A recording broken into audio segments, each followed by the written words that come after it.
everybody. We are finally on our adventures. Yes. This is our very first episode. Tell you a little bit about how we got here. Go ahead. We closed on our house last week, sold the majority of our furniture, and now we are committed to this full-time lifestyle of being on the road. And as of right now, our starting point is Cocoa, Florida.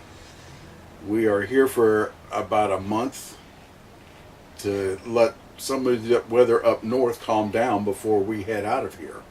Plus, we get to visit with our grandkids a little bit since we are going to be on the road away from them for a while. We took off about 11:30 on the 3rd of January. And we thought, that they would have the roads clear. We knew there was going to be bad weather. We just didn't know how bad. I didn't anticipate anything like what we ran into.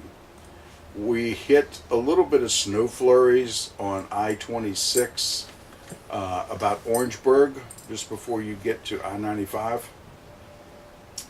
And it was just, a little bit of snow here and there. Then we got on 95, coming south, and it had increased a little bit, but I didn't really realize how bad it was until a car started heading into the ditch. Everybody started locking up brakes, including 18-wheelers, who were sliding and jackknifing everywhere. I'm pulling a trailer, trying to get stopped and maneuver my way between the cars. Luckily, we did that. And we didn't hit anything. Thank goodness. And then it got worse. Boy, did it get worse. The snow, again, looked very dry. But as the cars and trucks packed it down, it turned to ice. It was solid ice. And where the trucks were running over it, it became rumble strips type of ice, bumpy as it could be, with sheer glare ice in between it. And we were going probably 10 miles an hour. Oh, we do 20 if we got lucky. Yes. And that was only for a short stretch. Now remember I said we left at 11:30 that morning? Yes. We did not get out of South Carolina through the whole day. We ended up spending a couple of hours resting behind a subway in, where was it? Ridgeland. Ridgeland, South Carolina. About 20 miles north of the border with Georgia. Got gas, and we tried to get some coffee from this one place, convenience store, that was selling gasoline like you would not believe. We got to the point of having to start and stop the car every time we hit a roadblock for fear of running out of gas. We used probably a half a tank of gas going 10 to 15 miles. It was just amazing the numbers of cars and trucks that were at a standstill, both north and southbound, because we just didn't move for an hour or more. And trucks were pulling off onto the shoulder and literally shutting down and staying there for the night because they couldn't get anywhere. We got back on the road about 3 o'clock in the morning, and we hit a couple of snail pace log jams on the way to the Georgia border, and we basically was non-stop, just slowdowns. We pulled into a pilot truck stop, hoping to get some coffee. The truckers had literally blocked the entrance because they had no coffee and they had no fuel. And when we hit Georgia, the roads just opened up. 3 lanes, north and southbound.